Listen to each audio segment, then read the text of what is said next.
Welcome to Systemic Stack. My name is Kabir Anand. This is episode 19 of the System Engineering series, and today we will explore traffic protection patterns in a way that helps you prepare for system engineering interviews on this topic.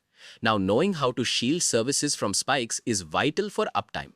In an interview, you'll need to justify picking a token bucket over a leaky bucket or a fixed window. We'll look at these strategies so you can confidently explain how to keep a system standing when traffic gets heavy. We begin with the traffic tsunami scenario to see how unmanaged spikes can melt a database, setting the stage for why we need a solid philosophy of traffic control. The lesson moves into the core mechanics of four protection strategies: rate limiting, throttling, and the classic bucket algorithms. We'll look at the token bucket for handling bursts versus the leaky bucket for smoothing out flow. Now, we'll also contrast the simplicity of fixed windows with the precision of sliding windows, so you've got the tools to choose the right implementation for your scale. Beyond just volume, we explore how to neutralize bots and spam, ensuring automated actors don't drain your resources. Well, we'll also tackle the tricky trade-off between keeping the system stable and avoiding a poor user experience with too many 429 errors. That balance is a huge signal in system design interviews. By the end, you'll understand how to architect a layered defense that keeps your APIs resilient even during the most massive traffic events. Let's set the scene for a real-world engineering challenge you might encounter. Imagine you're running a high-scale API that suddenly gets hit by a massive, unexpected spike in requests. Maybe it's a flash sale, a breaking news event, or even a coordinated scrap attack. This is where your system's limits are truly tested. In this situation, the primary goal is to maintain service for as many legitimate users as possible while preventing the backend from being crushed.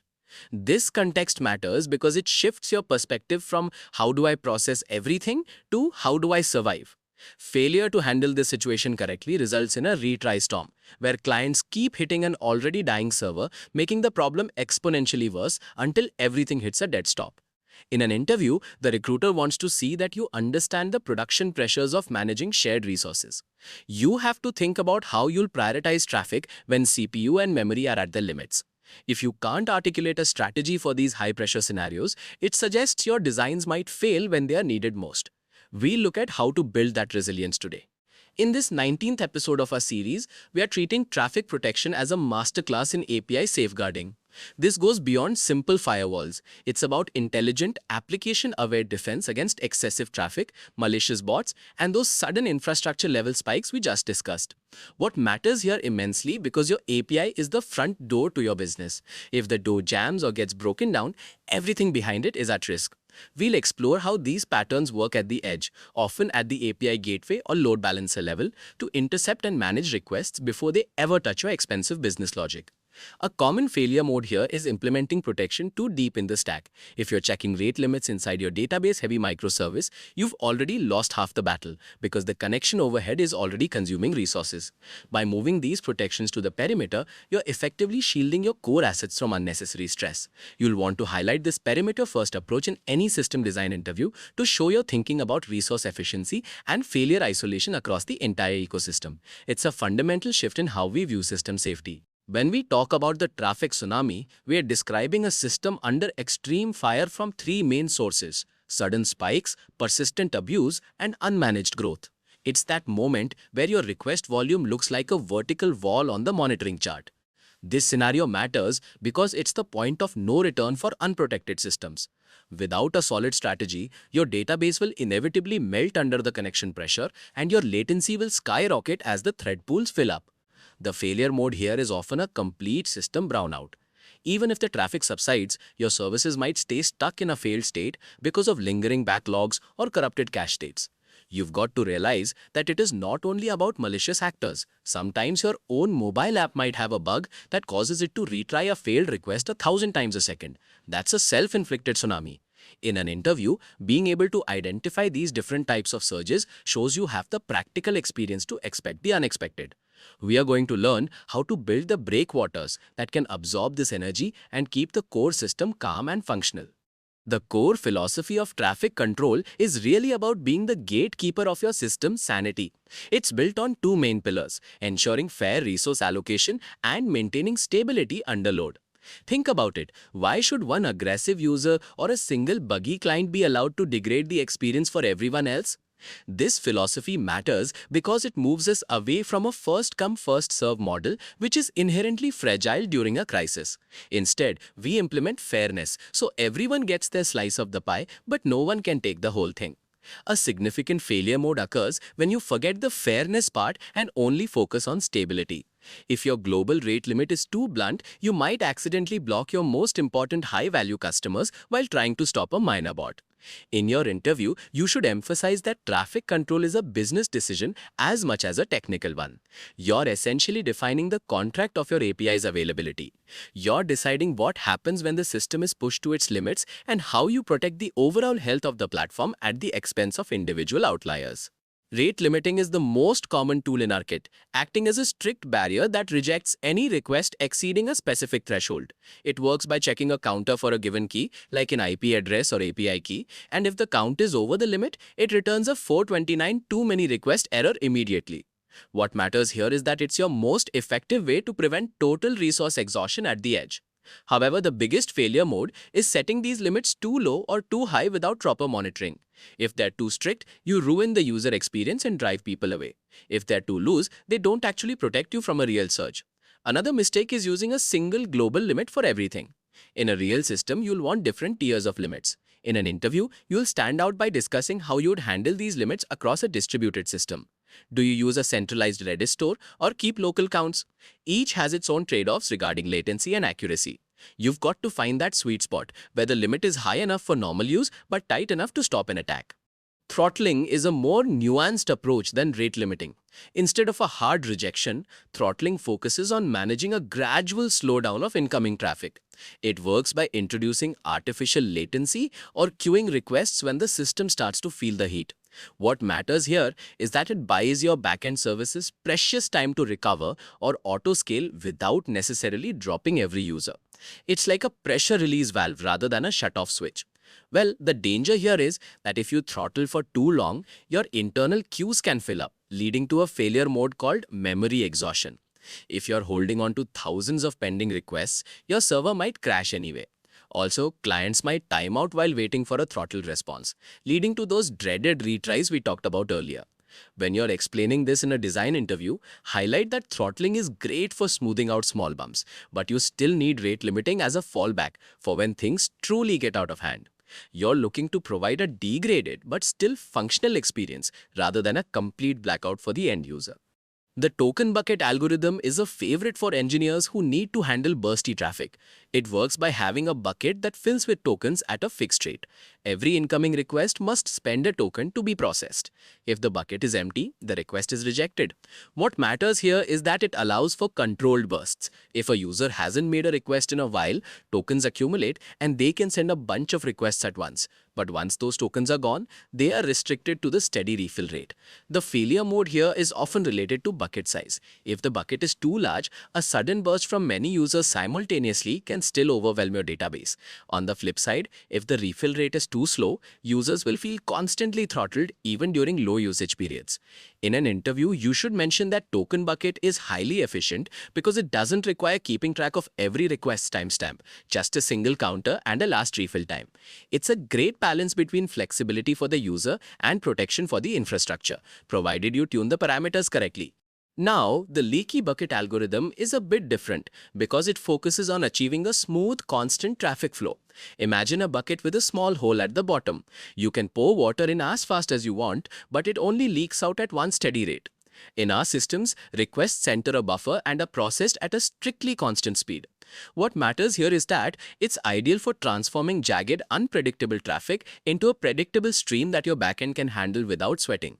It's particularly useful for things like background processing or logging, where timing isn't as critical as stability. However, the failure mode is buffer overflow. If requests come in faster than the leak rate for too long, the bucket fills up and new requests are simply discarded. This can lead to significant data loss if you aren't careful. In a system design session, you choose leaky bucket when your downstream service has a very specific inflexible throughput limit. It's the ultimate tool for avoiding those sharp spikes that trigger cascading failures, though it comes at the cost of potential increased latency for the request sitting in the bucket. The fixed window approach is the simplest way to implement rate limiting. It works by dividing time into discrete blocks like 1-minute intervals and counting requests within each block. When a new minute starts, the counter resets. It's incredibly easy to implement, which is why people love it for basic setups. But there's a major failure mode you have to watch out for, often called the boundary burst. If a user sends their entire quota at the very end of one window and then another full quota at the very beginning of the next, they've effectively doubled the allowed rate in a very short span of time. What matters here is that that concentrated burst could still be enough to knock your service offline. In an interview, if you suggest a fixed window, you should proactively mention this limitation. It shows you aren't just reading a textbook, but you actually understand how these things behave in production. It's a great choice for low-stakes APIs where simplicity outweighs precision, but for high-traffic sensitive endpoints, you're going to want something a bit more sophisticated to prevent those boundary-driven spikes from causing trouble. To solve the problems with fixed windows, we use the sliding window algorithm. This provides much more accurate request enforcement by tracking requests over a rolling time frame rather than discrete blocks. It works by looking back from the current millisecond to the start of the window, ensuring that the total count never exceeds the limit at any point in time. What matters here is that it completely eliminates those boundary spikes we just talked about, providing true rate adherence. However, the trade-off here is complexity and resource usage. To be perfectly accurate, you'd need to store a timestamp for every single request, which can become a bottleneck in high-throughput systems. A common failure mode is choosing a sliding window implementation that consumes too much memory, eventually causing your rate-limiting service itself to fail. In an interview, you can talk about sliding window logs versus sliding window counters to show you understand how to approximate this behavior more efficiently. It's all about balancing that need for precision against the overhead of maintaining the state. If you need strict enforcement without the boundary issues, this is your go-to pattern. Bot protection is about more than just numbers. It's about identifying the nature of the traffic. It works by using heuristics, behavioral analysis, and device fingerprinting to tell the difference between a real person and an automated script. What matters here is that bots can consume massive amounts of bandwidth and compute resources without providing any business value. Or worse, they might be trying to scrape your data or brute force passwords. A classic failure mode here is being too aggressive and blocking legitimate automated traffic, like search engine crawlers or accessibility tools that your users rely on. You could also run into issues with false positives, where a human on a slow or shared connection looks like a bot and gets locked out. When discussing this in an interview, mention that bot protection should be multi-layered. You don't just look at IP addresses, you look at request patterns, headers, and even mouse movements if you're on the front end. It's a cat and mouse game, so your system needs to be adaptable. Using a specialized service at the edge is often the best architectural choice here to keep that heavy lifting away from your code logic. Spam mitigation focuses on protecting the integrity of the data being sent to your system. It works by analyzing the content of requests to block repetitive or low-value input that could drain your resources. Think about comment sections or messaging apps. If one person can post 10,000 times a minute, they'll degrade the service for everyone and fill your database with junk. What matters here is that spam doesn't just waste storage, it ruins the user experience and can even lead to your domain being blacklisted by email providers or search engines. The failure mode here is a high false positive rate. If your filter is too broad, you might mark legitimate user feedback as spam, which is a quick way to lose customer trust. In an interview context, you should explain how spam mitigation is different from rate limiting. Rate limiting stops the how often, while spam mitigation stops the what. You might use machine learning models or simple signature matching to identify these patterns. Balancing this protection while ensuring that valid, unique content gets through is a subtle but vital part of maintaining a healthy, high-quality platform for your users. Finding the right balance in traffic protection is a classic engineering trade-off between user experience and system safety. If your rules are too strict, you are going to lose users who get frustrated by constant 429 errors or slow load times. If they're too loose, your system will eventually crash during a search, which is the ultimate failure. What matters here is that every business has a different Goldilocks zone. A banking app might prioritize security and stability over everything else, while a social media site might lean towards a smoother user experience even if it risks some occasional lag. A common failure mode is treating all traffic equally. In a sophisticated system, you might have different limits for free versus paid users, or for critical versus non-critical API endpoints. In your interview, emphasize that there's no such thing as a perfect limit. You have to constantly monitor your metrics, look at your error rates, and adjust your strategies based on real-world behavior. Demonstrating that you understand this dynamic tension shows you're ready for the messy reality of managing production systems, where business goals and engineering limits often collide. When you're in a system design interview, your goal is to show you can scale these protection strategies effectively. Don't just list the algorithms. Talk about where they live in the architecture. Should you use global limits in a centralized store like Redis or local limits on each individual server? Centralized is more accurate, but adds latency and a single point of failure. Local is faster, but can be bypassed if the load balancer isn't distributing traffic perfectly. These are the kinds of trade-offs interviewers love to hear. You should also discuss fallback mechanisms. What happens if your rate-limiting service goes down? Does the system fail open and allow everything, or fail closed and block everyone? Most production systems choose to fail open to preserve user experience, but you need to justify that choice. Mentioning things like circuit breakers and shadow rate limiting, where you log what would have been blocked without actually blocking it, shows you have a mature approach to rolling out these protections. It's all about demonstrating that you can build a system that's both secure and highly available under any circumstances. Now that we've covered the arsenal, it's time to activate your protection protocol. Traffic protection is your first and most vital line of defense. By applying these patterns, rate limiting, throttling, and intelligent bucket algorithms, you're ensuring that your APIs stay up even when the entire world is knocking at your door at once. What matters here is that a resilient system is a trustworthy system. If you can't guarantee availability, your users will find someone who can. The ultimate failure mode is complacency. Just because you have a rate limiter doesn't mean you're safe forever. Traffic patterns change, new botnets emerge, and your own app scale will grow. You need to treat these protections as a living part of your stack that requires regular tuning and monitoring. In an interview, wrap up by showing you're committed to this iterative process. You aren't just checking a box, you're building a layer of the infrastructure that evolves alongside the business.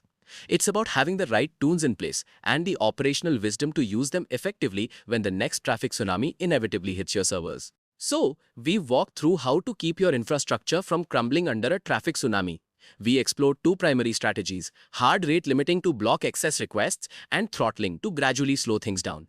When you are in a system design interview, you've got to be ready to justify your choice between the four core algorithms we covered.